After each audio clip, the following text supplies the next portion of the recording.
Yep, audio's great. Cool. Starting in 3. POI's in chat, by the way. I'll try to take one around 5:45.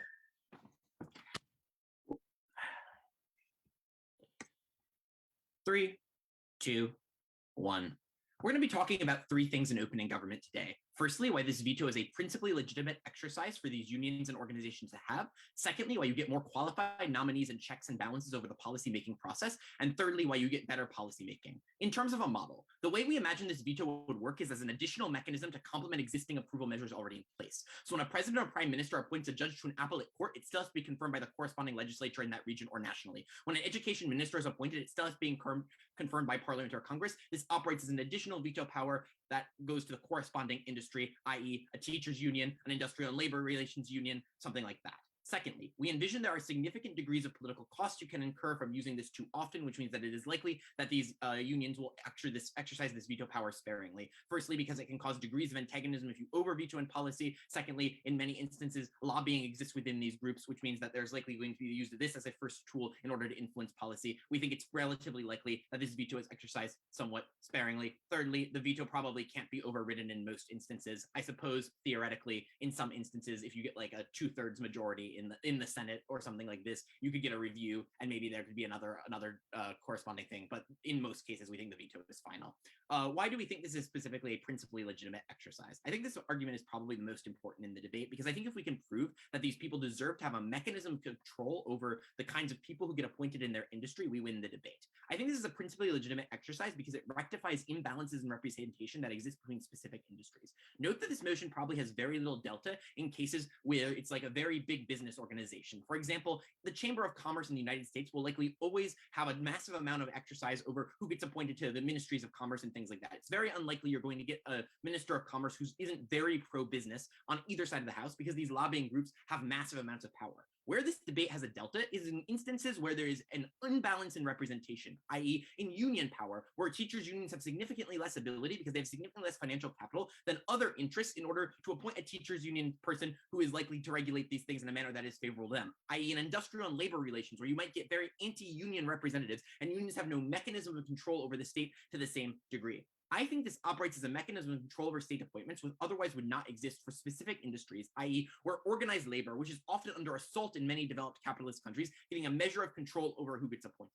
I think this is important on a principled level because the state is extremely coercive insofar as it controls every facet of your life. You have no opt-out and it is inescapable. And insofar as this is true, we think it is principally legitimate to give these people an additional mechanism of control over that appointment. Why is this needed in addition to voting? I think that firstly, voting is always asymmetric, right? You get limited choices over which kind of policymaker that gets appointed, and you cannot predict who the person you voted for will choose over each appointment. That is, you can choose Obama as president, but you don't know who Obama is going to appoint as education secretary. So this policy operates on a more granular level. Secondly, this is far more specific form of control over the state than voting, because it deals with specific regulation that is industry specific, i.e. you don't know what kind of like minister education guidelines are going to be passed, like Title IX policy or things like this, but these teachers unions do and have a significantly greater degree of awareness and information about them. Thirdly, these industries are far more asymmetrically affected by the kinds of policy than the general public. So you might be able to vote a ton of people into power, and they might be generally a good representative for most people's political interests, but at the point at which it functions on a more granular level, you need to rectify those representational imbalances to a significant degree. Finally, lobbying is always asymmetric because some industries have more power in lobbying over others. If you're a country with a very strong manufacturing sector, i.e. the Malaysian rubber industry, that industry is always going to have more power than other industries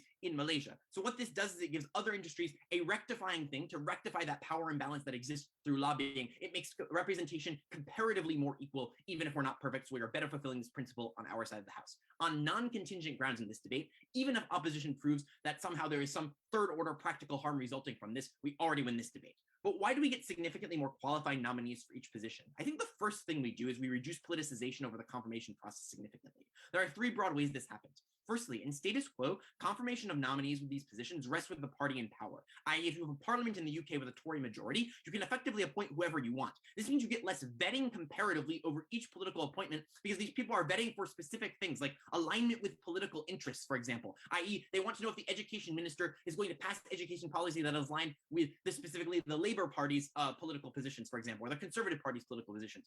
The comparison is that these political organizations have interests that are orthogonal to that. They probably care far more about what they're going to do for specifically, I don't know, teaching policy or curricula standardization or things that political appointees might not care about to the same degree. So insofar as these interests diverge, that is the political interests and the interests of the union, we get comparatively more ability to have both those interests taken into account and to veto people who are specifically problematic. But secondly, the Bar Association and teachers unions probably want to be able to work with multiple administrations. That is to say, they want consistency in regulation, because if the pendulum swings back and forth when you go from extremely strong anti-union policy to extremely pro-union policy, that causes issues with compliance and costs those unions tons of money. What this means is there's likely to be a race to the median in terms of regulation, where you get more moderate policy being pushed for, where they veto particularly extreme nominees on one end of the political spectrum or the other, because they don't want to deal with the fallout of those extreme nominees appointing some kind of policy that's incredibly extremist, then that getting rolled back by another successive nominee later on down the line. So this means that the veto gets used in such a way that's more moderate. Thirdly, certain industries have massive asymmetries of power, i.e. in terms of selection, the industries that beg or probably do in the status quo can lobby governments to get appointments. When you have vetoes over these specific policymaking, this operates as a check and balance against that kind of lobbying to a significantly greater degree. I think that's principally legitimate, see my earlier point, but it's also practically legitimate because now you're likely to get more policy that probably benefits vulnerable groups, probably benefits the working class to a significantly greater degree, so it operates as an additional mechanism of control.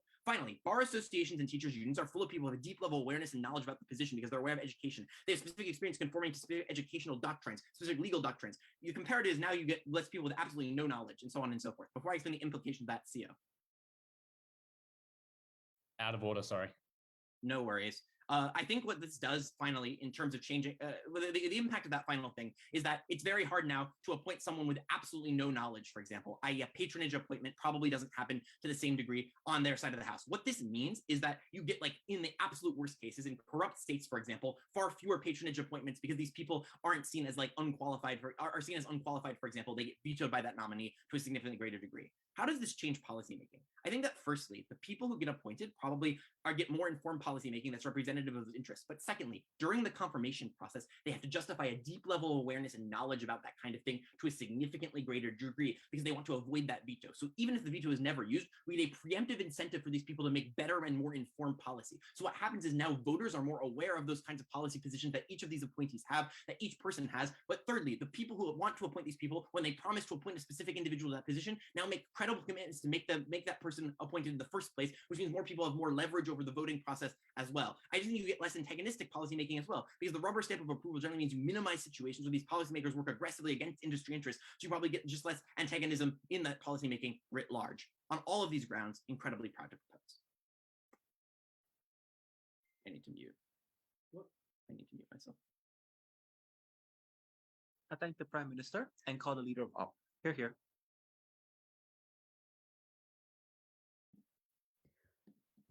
All right, please just offer POIs in the chat and I will take closing government at some point.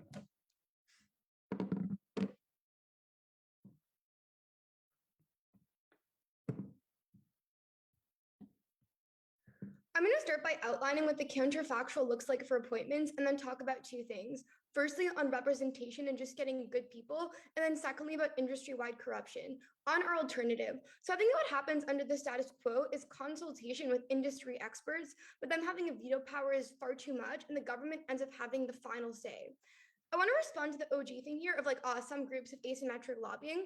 I think that this is a little bit odd. Like if you're an industrial union, I'm kind of unclear why you're going to try and shape who the education minister ultimately is. Presumably there's still a checking mechanism for this. You're only going to want to invest the most in lobbying when you're actually proximately affected by something. And if you are proximately affected by something, I don't think that lobbying for a higher number of groups is actually a bad thing, as I'm going to discuss in my argumentation. So firstly, on representation, I want to deal with their framing about corrupt states and then advance positive material. In like corrupt states where there's patronage networks, if anything, this model just makes it worse. The reason for this is that obviously the state still has an incentive to appoint patrons, so they're just going to ensure that the industry experts who are now charged with the appointments and have the veto power are going to be loyalists, whereas they might allow for comparatively more meritocracy to get good policy under the status quo.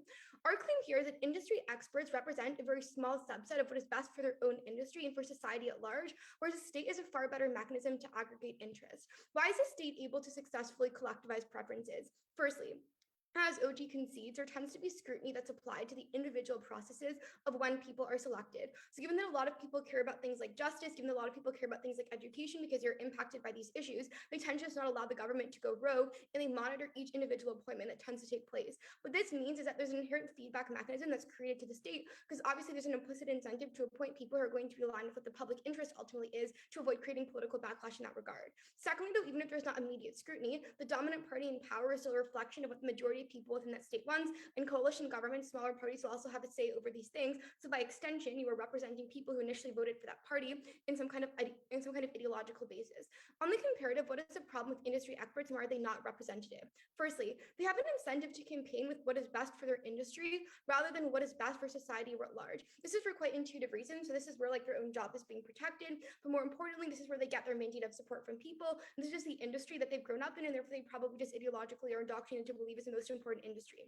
When this means that a union leader, for example, you're probably going to prioritize like economic well-being of not having things like factories shut down or not outsourcing factories over what is best for the environment, because your own people, your own ideology tends to side with that particular thing. On the comparative, the state is a far better mechanism to aggregate preferences, because you're not just tied to a particular industry, but you're tied to representing people who have a broader diversity of what their preferences ultimately are. So if people on the ground care about environmental policy, you might have an incentive to appoint someone who's going to control a certain like group of unions who also has pro-environmental policy, even if the remainder of people within that union don't support that to as large of an extent. OG tries to preempt this by being like, this doesn't matter because people within the industry are most proximately affected. That is not true. Like every single industry has wide sweeping societal implications. Like the education industry is literally about indoctrinating every single child within your state. When it comes to things like economic industry and unions, there's negative externalities. When it comes to like taxation or environmental pollution, of all of their policies that impact everyone. So I think that then the most fair thing to do is to defer to the collectivization of preferences. Secondly, though, a lot of these positions just involve very subjective moral trade-offs where any degree of technical knowledge and expertise is one that is broadly irrelevant. So the question, for example, of the degree to which religion should be incorporated into school curriculums is not really one where I think like any educational kind of minister has any more epistemic access to than people on the ground who are weighing what their competing priorities and their competing ideologies ultimately are. So democratizing this process is substantially more fair. The third observation here is that industry experts don't even represent their entire industries, but rather it's a very select group of people. The exact same power dynamic issues that opening government talks about just cross-apply toward our case. Let's think about who are the people who tend to become like industry experts. They're often older people and they're often privileged people. The reason for this is that in order to rise to the top, it requires a lot of connections that tend to take time to be able to cultivate. You need to be like likable in order to get people to like you, which often just coalesces around like white men in these industries to a massive extent, meaning they're often just older and privileged people to a massive degree, and therefore their ideology is likely to be distorted in favor of that because they have lived experiences that are more proximately to like related to that in the first place. I don't really think it's about a demographic issue. I also just think that it's like one subset of the industry might be more powerful. So if we're talking about things like teachers unions, just cross-apply OG's analysis in a state that might be slightly like religious, and the religious teachers unions have substantially more power because they get more funding from like religious bases. They'll have an incentive to have, there'll be industry experts who will forward their own thing, even though for the bottom of the industry, a higher number of people tend to be secular. The end point of this argument is that insofar as policies impact a very, very wide number of people, it is necessary to get policies that are going to be in the best interest of a wider subset of people. Before I continue, we'll take CG. Do you think that most property in a capitalist system was acquired justly? Sure. I really don't understand the relevance of that. Okay, on industry-based corruption. I think that industry leaders are always going to have an incentive to push for under-regulation of their own respective sectors.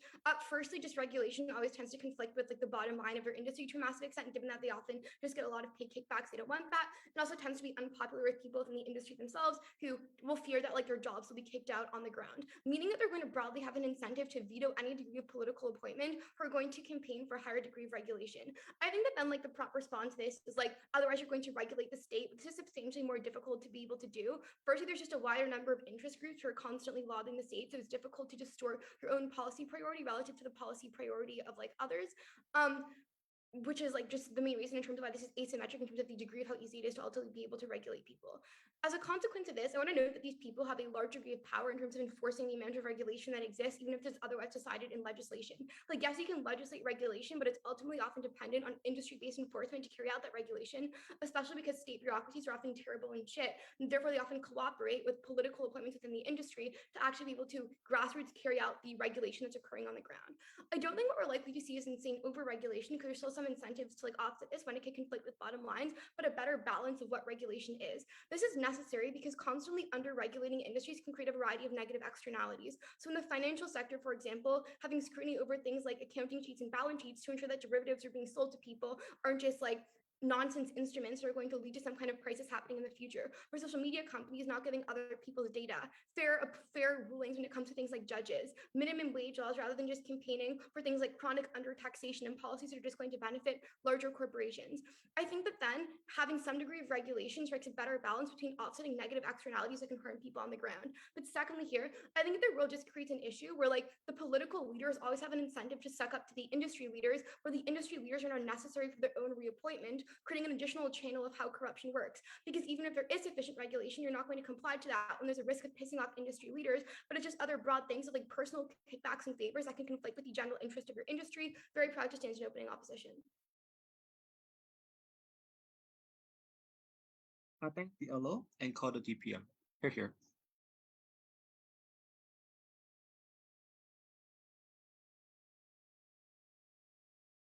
Am I audible?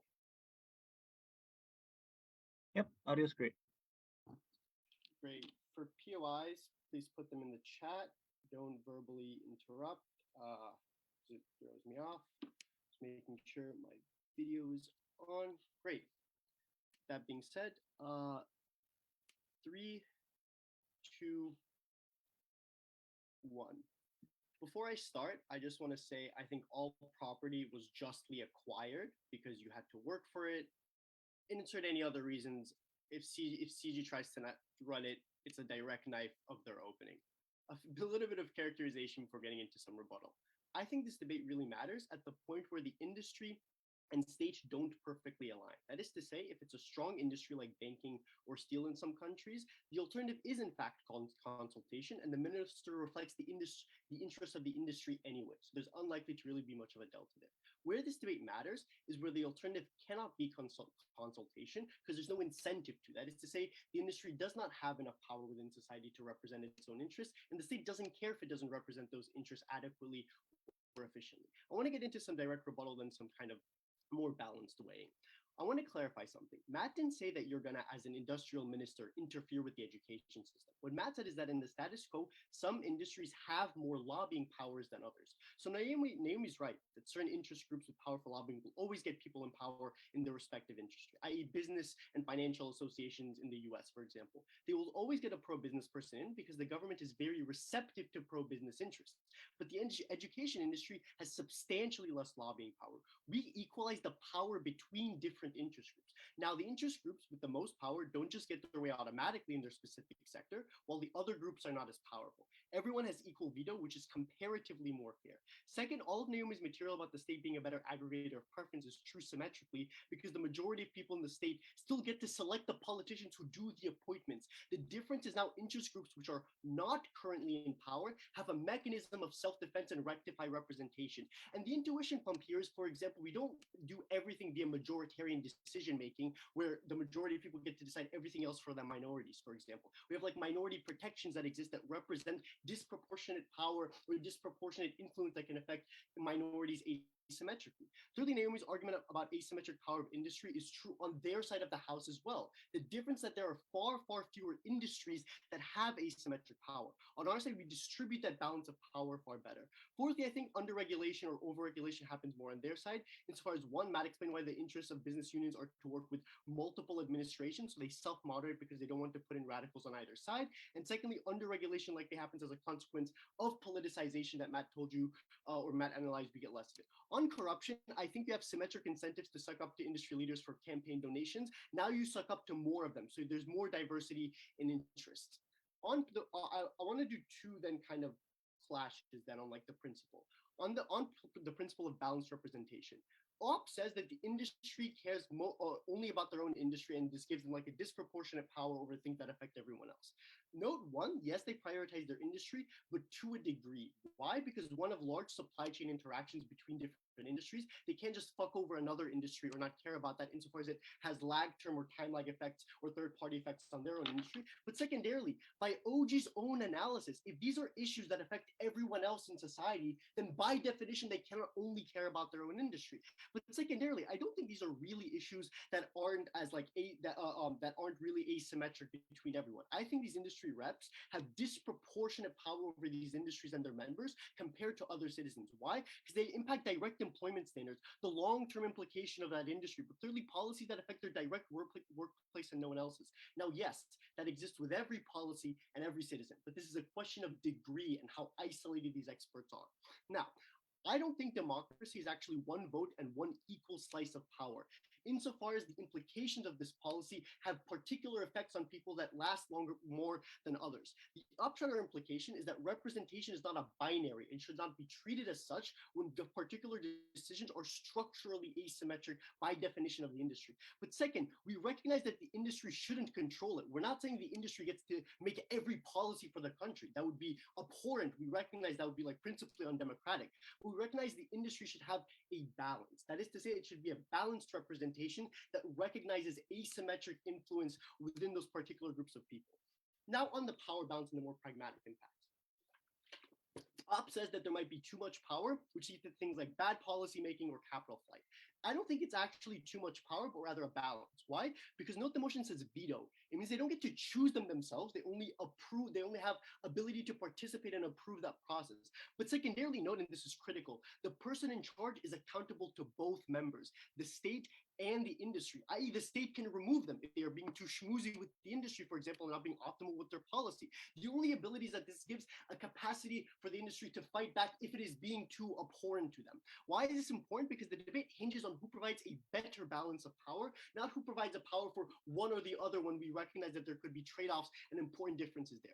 This is a balance because these groups have disproportionately less power in the status quo because they're a minority of the population, even if it's a big industry. Unionization has substantially fallen since neoliberalism, and thirdly, they have substantially less money for lobbying in big financial groups. What does this more balanced approach do that is critical? One, it leads to a method of communication and dialogue between the industry to address grievances and have them be listened to, as opposed to having them entirely shut out and not being able to participate in the voting process because they just don't have enough numbers. Before getting into more of the impacts, I'd like to take CO if they have a POI.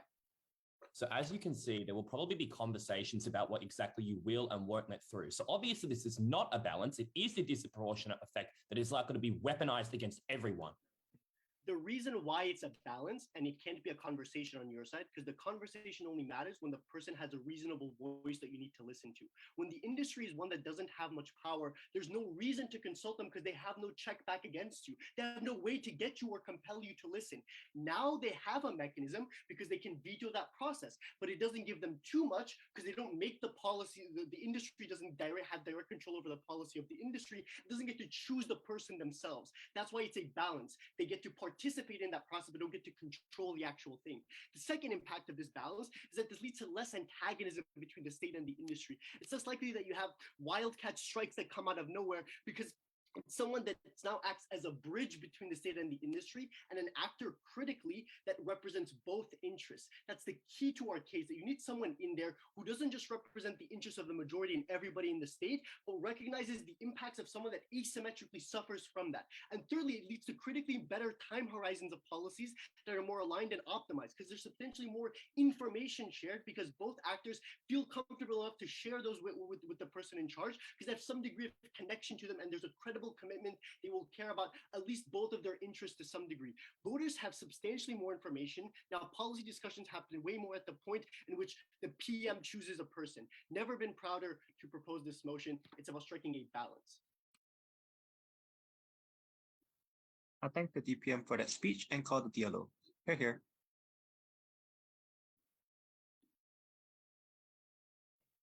Hi, am I audible? Audio's great. Perfect. 1 second. I'm ready to go.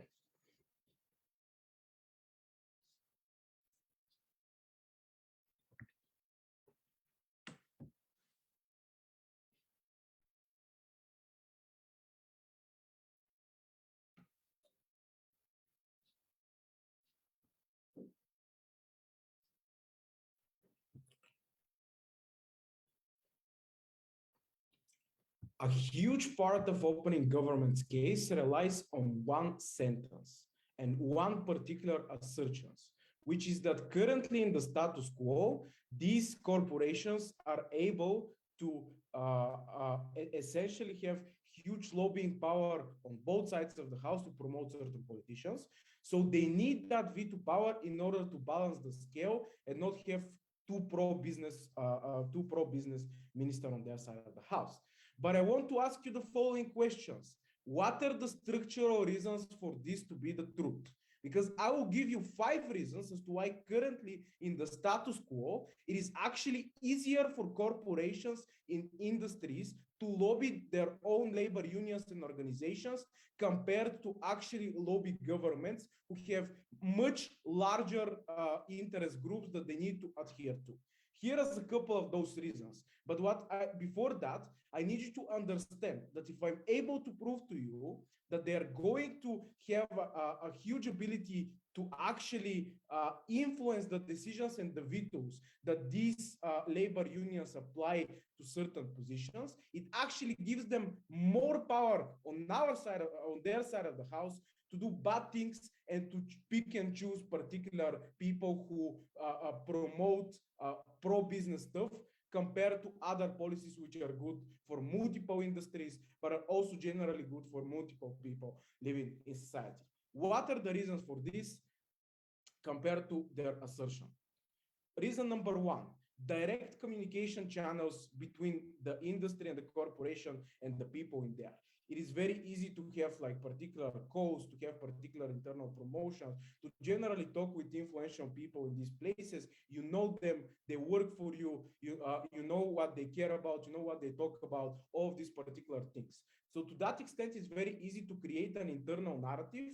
Look, guys, right now the company is, let's say, pushing for more wages, but the labor union does not want to give you more wages because they care about, let's say, our pollution policy or more environmental regulation or these particular things. It's the same in the education industry.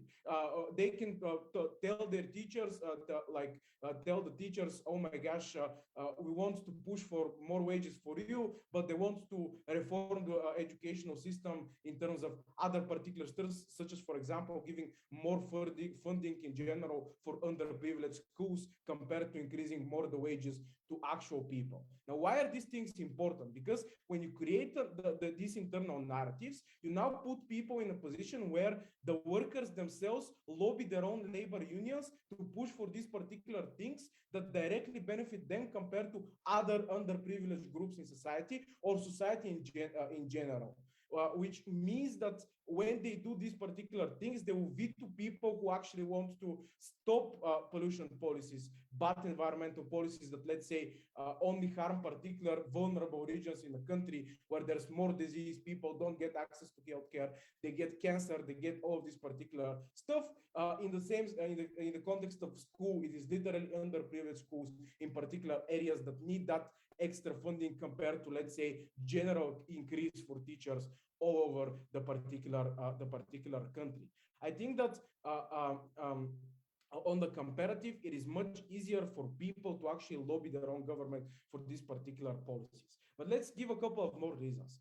The internal structure within these particular companies. You have internal divisions, you have managers, you have people who believe they will get more money if there is a bonus payment system compared to other particular systems. So there is already an internal division that you can take advantage of and actually like lobby disproportionate groups that have bigger voices.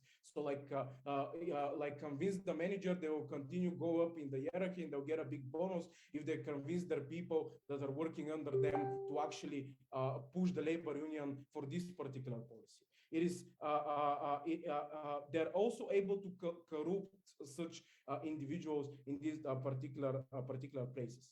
All of this analysis destroys a bunch of the government case in terms of what are the actual policies that we get in the first place, and it's very easy for corporation to create a deceptive narrative that they're actually working for your interest and veto politicians who will in fact implement a much important policies for particular groups that are important in society, but also in general policies such as, for example, increasing the minimum wage, such as for example, taking place in like huge environmental policies. This means that huge impacts of vulnerable people are actually impacted. Before I continue, I'll take CG go. Nothing from CG, OG. Your case only applies in the narrow subset of instances in which corporations have a massive control over unions. If they're so powerful, they likely have a similar mechanism of control over the state, which means they can exercise the same degree of power over lobbying. Our case applies in all contexts and rectifies the imbalance related.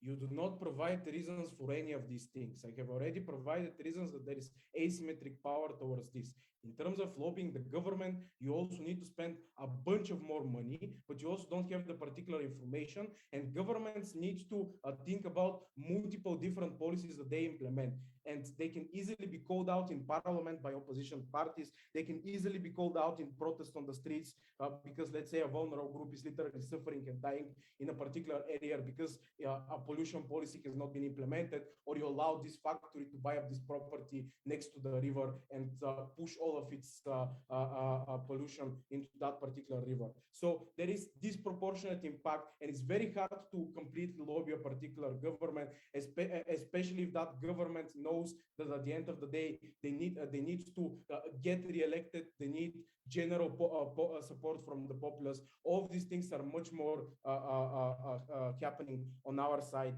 of this debate. And I think that in terms of like these particular ministers, they have huge power to do a lot of these particular things because they can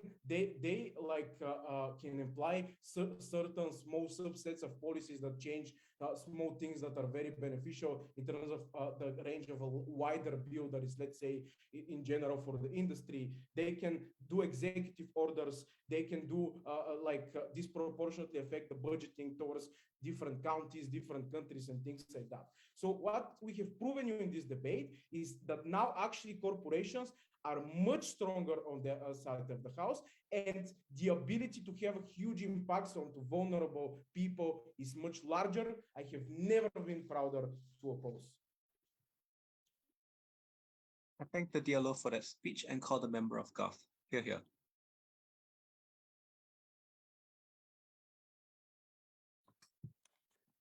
Am I audible? Yep, audible. Cool.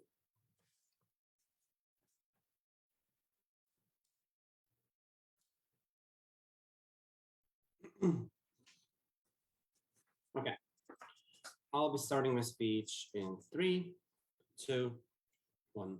Opening opposition suggests that the lobbying power, the increased lobbying power as a consequence of this motion is going to lead to policies which are societally disutile. If we're able to show the opposite, we're going to win over top half, because opening government says these policies are stable, but they do not answer opening opposition's question as to why these policies are not going to be harmful outside the interests of that specific sector. I'm going to outline a couple of incentives that integrate my rebuttal. What are the incentives for this lobbying to be done well and for the policy to be economically efficient across the board, not just for an individual sector? First of all, there is an incentive for unions and their representatives to survey public preferences. Insofar as the public themselves are the ones who appoint the political elite, this means that they could have an unfavorable regulatory framework in the future, which is to say there is a potential crackdown on unions if we have fertile ground for anti-union thought and anti-union politics, which is to say if the public already feels that the union is working against them, this means that you're creating fertile ground for narratives about unions being perverse organizations that manipulate people, that never get anything done to the workers, particularly in capitalist countries where we already have on one side a demonization of socialism, the idea that unions are reducing economic efficiency and leeching off of people's money, but secondly, the glorification of the capitalist narrative, which is to say the meritocratic narrative, which supposes that you get the amount of money that you deserve as opposed to the amount of money lobbied for you by some kind of state organization or some kind of union, especially because there are historical moments where this has happened. After 30 or 40 years of unions being strong, we got Margaret Thatcher, we got Ronald Reagan. Unions know this has happened historically. They want to hedge against this, which is to say, if it's true what Naomi said,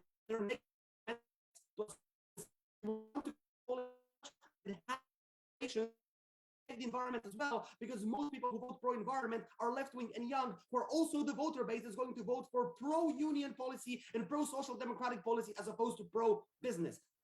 Secondly, they have the incentive to craft economically viable policies, which is to say, to hire experts, to create policy drafts, to produce some kind of economic projections before they present their policy and before they lobby. Why is this the case? Because in that case, they can sell their policy to politicians to co-opt. It's easier to get a candidate to say, I'm going to take this policy, it's going to be my platform, if he can sell this policy as economically viable. This is also true because companies are already trying to slander unions being inefficient. So they have an incentive to ensure that they cannot be beaten by statistics, that companies cannot go out and say GDP will go down by this amount of percent if you accept this policy, which is to say that they have an incentive to create policy which can create economic efficiency across the board, which is to say I've proven that it's both in accordance with preferences, which is all principle. I've also proven why it's going to be good policy as opposed to just stable policy. I think there's actually incentives to the contrary. I think unions can be a vector for crafting good policy. Why? First of all, because they have information on the ground that allows them to detect problems within companies that create inefficiencies. Know that the incentive of unions congrues with economic efficiencies of particular sectors. Insofar as they want job security down the line, they want the company to expand, not to contract. They want to get raises and promotions, which means that the margin of profit of the company has to rise overall. So in crafting policy, they have to make the company more efficient. And a lot of these things are just incredibly intuitive,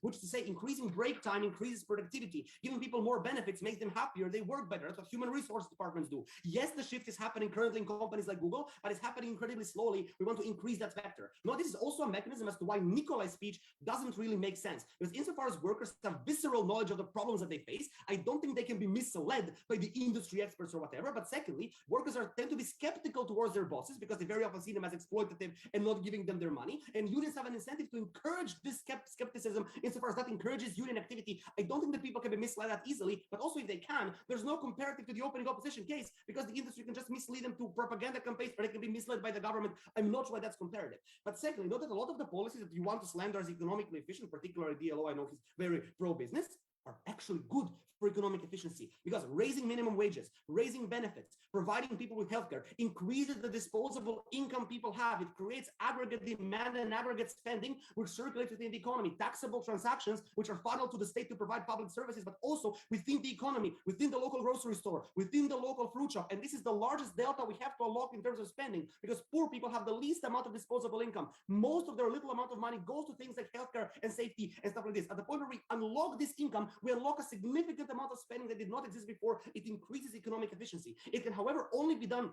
through this motion, because in a status quo, unions can only lobby. Companies can out-lobby them. The comparative now is unions can directly impact the regulatory environment that these companies are going to work in. They have retaliatory power that the companies cannot stop because they have an effective veto, which is to say the only way we can unlock the unions as actors of good policy is by providing this motion. I've both linked the impact to the motion, but I've also given you explicit analysis why the policy is going to be actively good.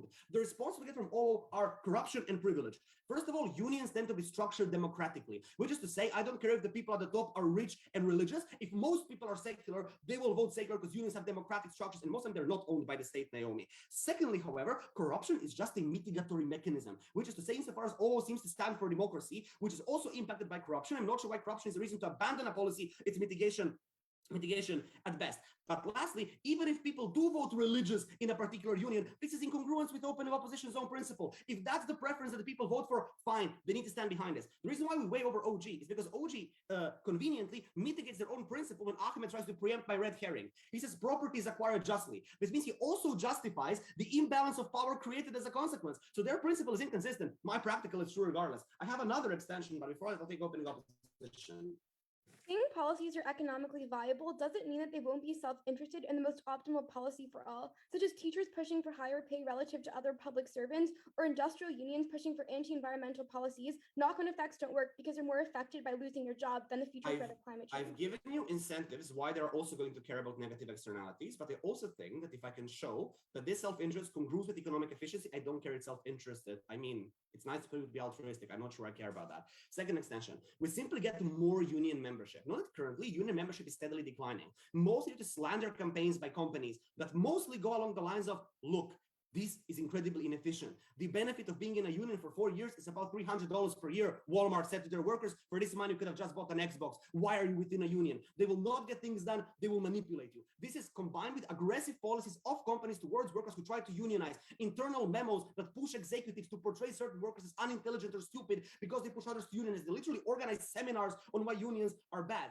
This now shifts the calculus because unions literally have a mechanism by which they can affect laws. This is literally the case because they can say we veto this candidate with that particular policy. They can no longer be seen as inefficient, which means and they also have the ability to retaliate. Companies will be less aggressive towards workers because now unions can veto their pro-business candidate. This shifts the calculus and more people join unions. That's not just good because of lobbying, but auxiliary benefits, even if you don't lobby successfully. Unions pay for your healthcare if it's not provided. They give you sick pay if it's not provided. They give you job training. They give you health and safety equipment if your job doesn't give it to you or the equipment is not provided to you. They grant you huge amounts of benefits, especially for lower middle class people, even if they don't lobby successfully. So I'm not contingent on either successful or good lobbying. This is the most comparative case in the debate. For all of those reasons, closing government very clearly takes the round. I thank the member of Gov and call the member of Op. Here.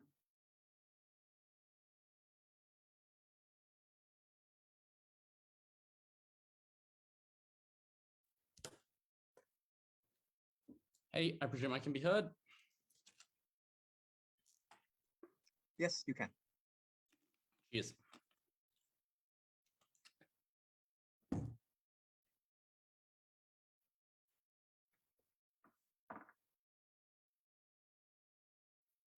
All right, I'll start my speech in 3, 2, 1. 2 contributions from closing opposition. First, we're going to explain why this is bad for the power of unions, which is both the largest harm in the debate and deletes the government bench's benefit in this debate, because if the union in this sector does not exist, they cannot exercise a veto. And second, I'm going to explain why it is that the exercise of this veto would be, in fact, very bad, much better than opening opposition. Let's start with why this is bad for the power of unions. The first thing to explain here is that you now have more of an incentive to do things like union bust. That looks like anti-union laws. That looks like funding campaigns to convince people not to join them. That looks like funding lawsuits against unions. In some parts of the world, that looks like literally killing union leaders. And now you have to completely eliminate the presence of a union in this sector, or make sure that one can never get off the ground, in order to make sure they never exercise a veto.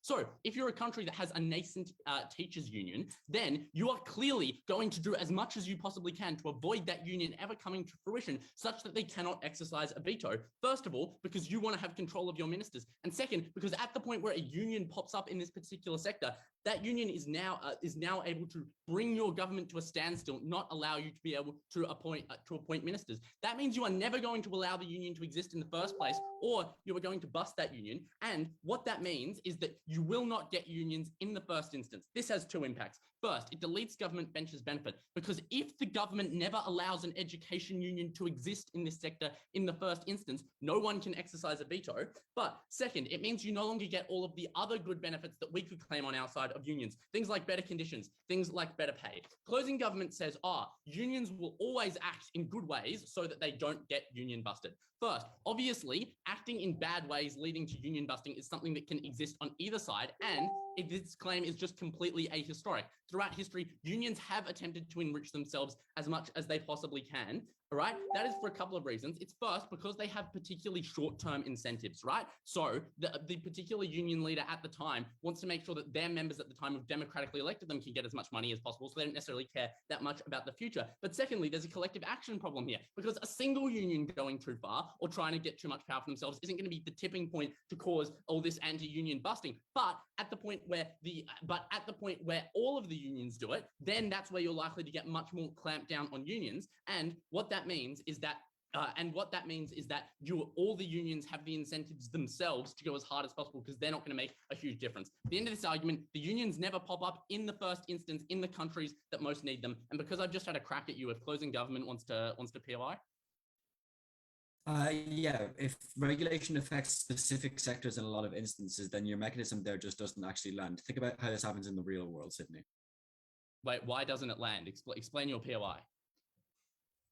As if you have regulation that can happen towards a specific sector, then you don't have the collective action problem mechanizing, as you said, which means an individual industry won't go as far as they have to. I'll explain it in the web speech. Okay, so basically the problem with this is that it runs into the first. So obviously there's like multiple characterizations, but I deal with that characterization in the first one, where I explain that you will then attack this particular industry or never allow that industry to develop in this first instance.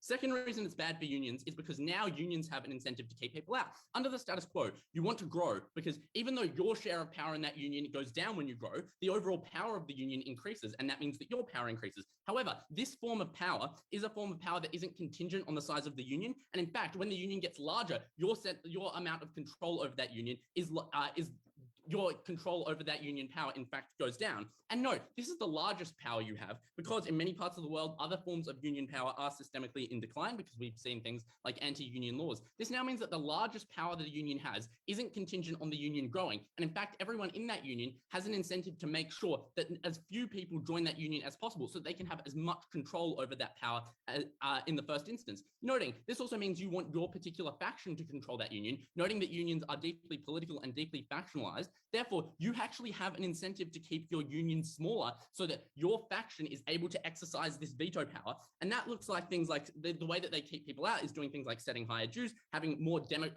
bureaucratic barriers to entry, denying people's applications into union, not actively recruiting individuals. And this means that the union is now likely to be smaller because the people in the union don't have an incentive to grow when the key power of the union, actually their power over it, dilutes at the point where more people join it. The impact of this is twofold. First, it means that less people get access to how unions work, less protection for their workers' rights, and less high wages. Secondly, it also kills government benches benefit because it means it's not everyone in that industry voting, but the particularly most powerful faction in that union that was able to capture it. Right? The government bench might say, well, no, you have other incentives to be larger. I explain why this is the most significant power that a union has, which means it's the largest incentive, and therefore you're going to preference your amount of control over that over all other interests, and therefore you're not going to let people into your union. CG says more people will join the union because they have an incentive. Clearly, if the people in the union don't want you to join, they won't. At that point, we prove that unions are likely to get nuked by this, deletes their benefit, is the largest impact in the debate. Clear CO1.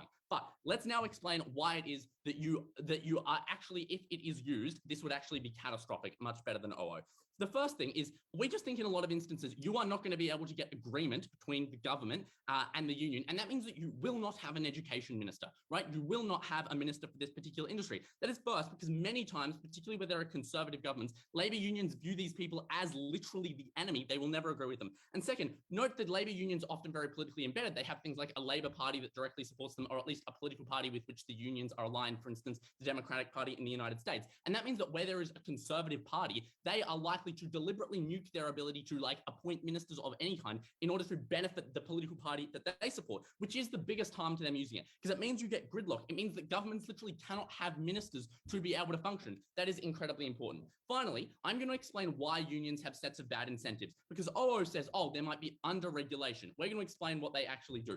First, they can cripple your public services. This looks like non-functional hospitals continuing to run because the unions will not allow individuals to be laid off. It looks like education unions that refuse to have any forms of reform. And that is incredibly bad because it means that all of society is harmed by the fact that public services come to a standstill. Second, it means they can often do things like create monopolies over labor hire. So in many instances, for instance, the Australian Maritime Union used to not allow you to contract out to particular companies. They used to say you have to come to work for the union and then we will labor hire you out. And that meant, first of all, that prices go up. And secondly, people couldn't get jobs because the union was artificially constraining supply in order to keep the prices high. And third, note the connection between unions and organized crime and the way in which unions have often been used as a front for criminality. They can now stop any kind of tax on these bad things that they're doing. First, because they are able to veto any minister responsible for them who would regulate it. And secondly, insofar as the union now has this ability to cripple the government will not come after the unions. This is a much better explanation than opening opposition of the actual explicit things that unions are going to do that are bad.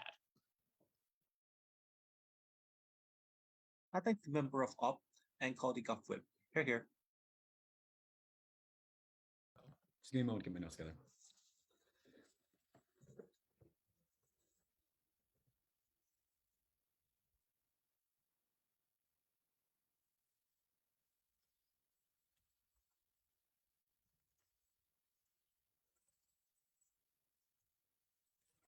I have a lot of stuff written down.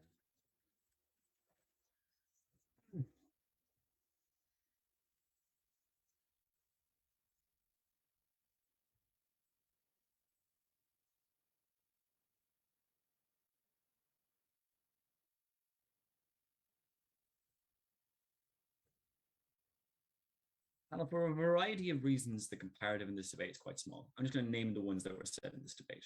Firstly, the fact that we explained to you in Closing Government uniquely the degree to which unions care about public opinion, because regulation can directly affect them and they don't want to swing that from happening negatively. Secondly, the race to the media that Opening Government outlines. Thirdly, OO's idea on industrial culture. Fourthly, the extent to which regulation still exists. OO say that it needs to be enforced, but of course the risk-reward calculus for an industry skirting regulations and potentially losing their license in the business is massive, so this mechanism doesn't land. Fifthly, the fact that you're still choosing from a subset of politicians that are being provided to you by the Conservative Party, if CO wants to talk about them. And sixthly, the fact that it's congruent with economic interests, which is to say that the industries themselves and the workers within it both want positive economic impacts. And to the degree that the industries are lobbying higher than individual people are in terms of voting, therefore those lobbying powers are going to be used, and that is the kind of thing that happens. Therefore, there's only three comparatives in this debate.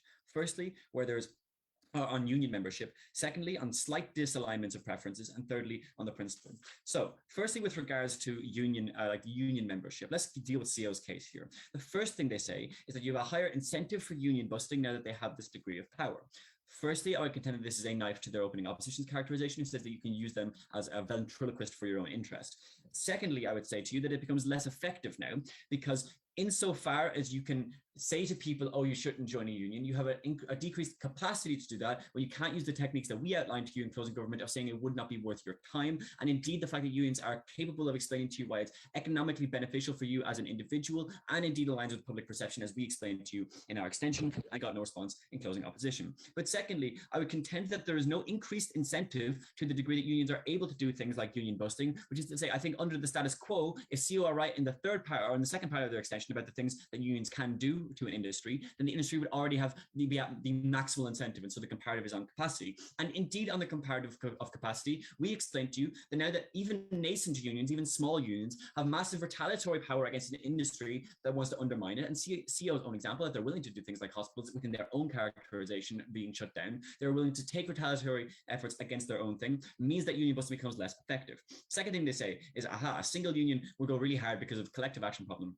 Again, I POI'd this and they never gave a response to it, apart from flagging the first part that I just responded to. So on face, they've lost that comparative. And the explanation that I provided to you is the fact that if you are one individual industry, say, for example, the teachers union, because if you lobby for things that are massively beneficial for just teachers and not the public, that will be negative because you can get directly regulated as a consequence of that. CO's case is only true if regulation has to be universal, but you can have industry-specific regulation, and therefore that case doesn't land. The third thing they say is when you want to get a higher degree of control, you want less people within your union because you want to maintain your position power. This only makes sense if you, as one individual person within the industry, are more powerful. There's 3 than 4 members. We would contend to you that hierarchies still exist, which is to say, if you are the upper level of a union right now, when new people come in, you maintain your place in the hierarchy. Secondly, you undermine your ability, if you want fewer members, to do the other good things that unions are able to do, as we explained to you in our extension, things like lobbying, but also all the other corollary impacts that I explained to you. Your power decreases on net. And thirdly, because you join your trade union for a reason, and this is the thing, if you create a trade union or join a trade union in face of all the harms that CO outlined in terms of union busting, it flags as an explicit preference that a person wants the betterment of the people within that industry, and therefore this case is unlikely to be comparative. We're winning on this comparative. That's probably the most important one in the debate, because if the change in regulation is quite speculative, if we're able to provide to you a massive degree to which people are able to access the benefits of unions, healthcare, worker pay, safety regulations, gloves, masks, etc., that increases the quality of life for individuals within the industry, but also doesn't have the negative externalities that are worth talking about. Second comparative then in the debate is on the disalignment of preferences in insofar as when they exist. Opening government on this are remarkably not very strong. The reason for this is they firstly outline knowledge, but without explaining why the industry doesn't have the capacity to have that knowledge with regards to the lobbying that they say is the most powerful thing that happens within that context. And secondly, they talk about the ability to undermine lobbying without ever characterizing to you the degree to which that disalignment of preference is happening. It makes them weak to OO's response that indeed the kinds of things that the industry will lobby for will be negative. Where do we fall into this in terms of explanation of the kinds of things that change? This is the comparative. We explained to you why, in a much stronger way than opening government, unions have a massive incentive to align with public preferences because they fear regulation. I'd also contend as a further response to opening opposition that these are the people who are most likely to have the direct experience of harms towards them in their life. They understand what it looks like when an economy downturns. They understand the harms of environmental regulations not being there when it means that they can't clean their clothes in the river anymore. Because these are the poorest within society, the most proximately affected by negative externalities outside of their place as a worker, and their friends and families are too. I would contend that these people are in a better position to make that decision on the basis of preferences, although I'll explain that later when I deal with the principle. Therefore, the slight disalignment of preferences is where we explain to you an extension. We explain to you something very simple, which is the kinds of visceral experiences that workers have of working on the ground is something that does not trickle up the corporate ladder. I know, for example, working in my job, that if there was a ground mat on the floor rather than just a hard floor that was there, I'd be able to walk quicker later in the day because my legs wouldn't be broken and tired. But the companies, because they're based off of this idea of having an oppositionality between workers and their bosses, and think that the workers are just looking for more and more things like more money for themselves for greedy reasons, means that the way in which they think that you get more economically efficient is by being punitive. This is the reason why very few industries, apart from the tech sector, have actually updated to be more ergonomic towards their workers, despite the fact that we now have the economic information to provide to us to explain that that might, in a lot of instances, be beneficial towards the economy. The economy being good, of course, and in terms of general weighing, is just good in general, insofar as it means you have things like increased tax revenue for the people, increased wages in people's pockets, increased pay overall. Oh well. Our point wasn't that a lot of teachers being religious is bad, but that there are asymmetries of who becomes an industry leader versus a general demographic of the industry based on privilege, leading to things like pushing for more seniority pay, and just like more religious funding from external donors distorting priorities. Also, the debate's not only about unions, just like you can't give like 4 POIs in one, like this is VP debating. The problem though is you never explain to us why this privilege actually transfers in a meaningful way as opposed to the way it does within general society when you can get economic privilege. For the reason of my response to closing opposition, which you chose not to respond to in that POI, people with the most amount of drive within these trade unions tend to be the ones that rise to the top. People that can be most persuasive to the people within the unions tend to be the ones that will rise to the top. People who have the most degree of, just like drive for change are those likely people to rise to the top.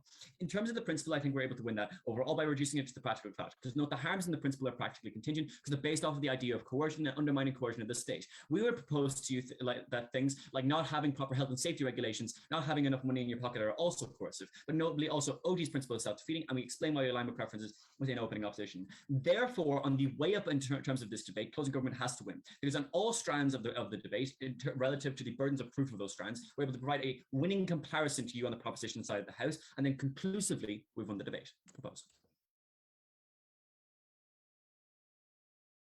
I thank the Gov Whip and call the final speaker Opposition Whip. Hear, hear.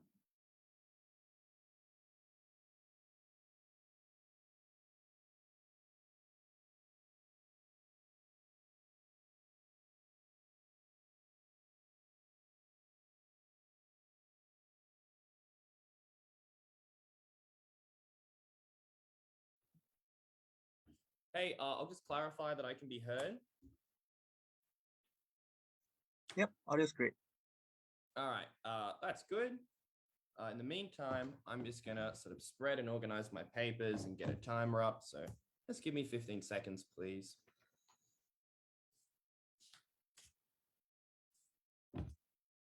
Okay.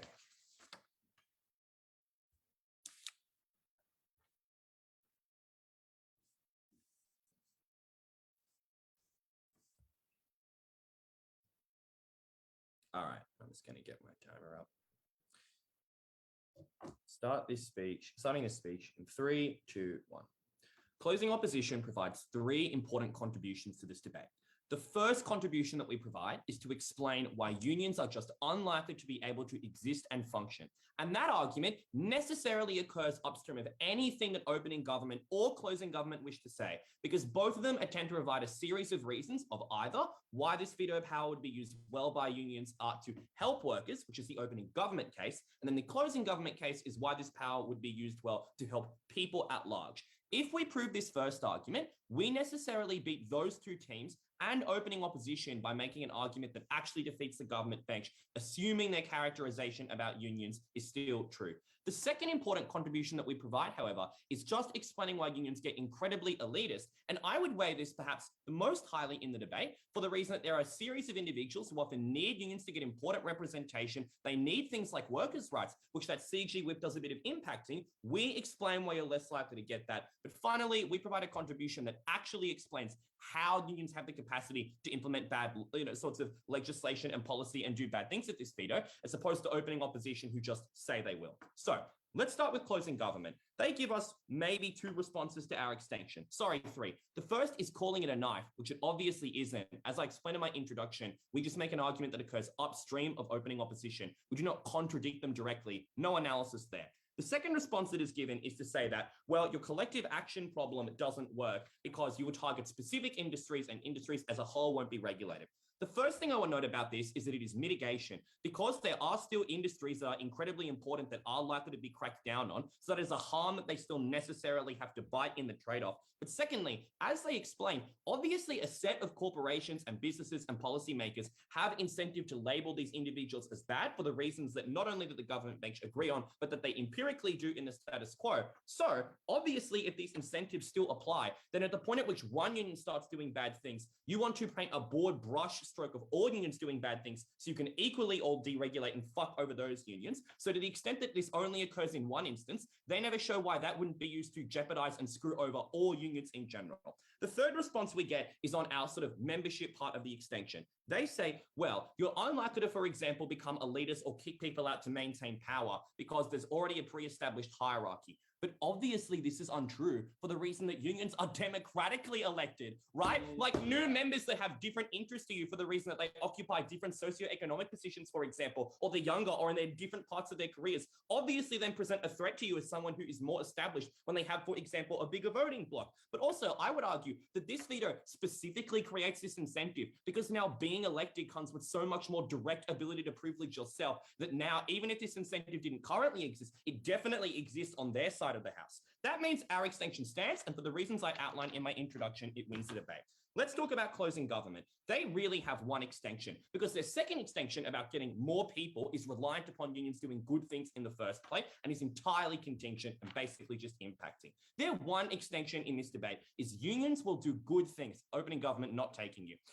Unions will do good things. And they give a series of general reasons why it might be nice for unions to do good things. They say, maybe it will remove a few narratives. No, I already responded why this isn't going to happen. They say, well, maybe you'll capture some voter bases. And the real reason that they whip over and over again is, well, unions are made up of members who are affected by economic outcomes. Therefore, you want to get good economic outcomes for your members. But there are obviously 4 problems with this extension. Then what I'll do now is outline those and explain why this will not be the actual incentive that disproportionately affects people within unions to operate this way.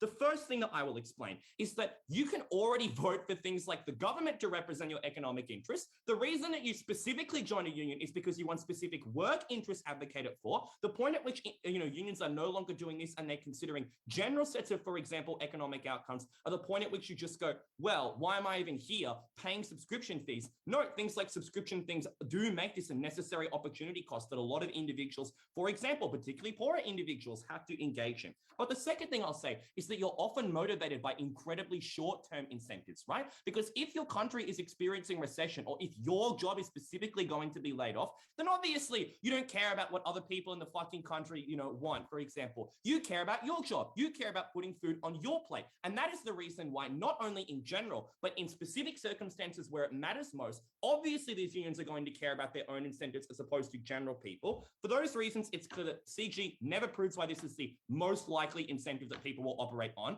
Now that I'm done with them, CG, go.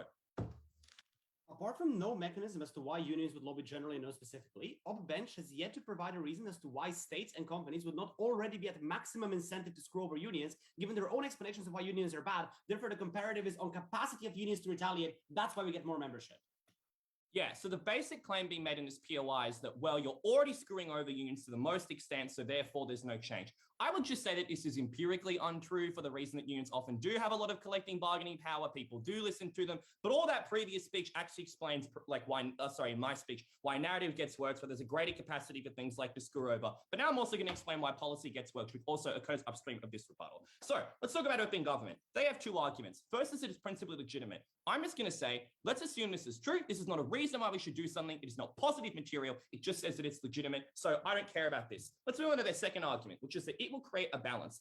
Their only mech for this is like, you will have conversations with people. And I POI this and I explain that now, obviously, companies and people proposing policy come to you in the first place because now they cater their policy specifically to you to, for example, not get fucked over. You don't want to, for example, avoid being vetoed in the Senate and have time to grace. You don't want to have administrative delays. There probably is outside pressure to get your policies through. So that means if opening opening government are like, it creates a balance. Obviously, it creates a balance in a really bad way that disproportionately favor these unions. They're like, well, no, you're not actually setting the policy, but you might as well be. But even if that's not true, obviously, people naturally tend towards these sorts of things, as I already explained. Their only other claim then is that, well, sometimes governments have a majority and they can elect anyone. Our extension explains specifically why you're unlikely to, for example, like you're likely to elect the worst sorts of people because you kick everyone else out of the union now. Briefly on opening opposition. Like the takeaway from opening government is just they never prove why this balance is good or fair. You just give unions more power, which is bad. Opening opposition, we beat them in 3 ways. First of all, they operate on the assumption that unions are probably still good in a lot of instances. We explain why those unions disappear. Secondly, we show you why if unions kick everyone else out, then that actually unlocks their corruption and policy material because it explains why you can specifically lobby for specific interests, why you're not bound by things like a series of other voices. But finally, we much better explain and unlock their biggest benefit, which is how unions specifically have the capacity to do this. Things like constraining membership, preventing people from joining, or fucking over emergency services. We win on OO's metric by actually mechanizing this, and we take the debate. I thank the opposition whip as well as everyone for an amazing debate. This marks the end of the preliminary rounds. I believe this is a silent round, so you may cross the floor, shake hands, and you have the results after the break. All the best. Thanks, everyone. Thanks, It was everyone. really fun. Best of luck for the break. Thanks.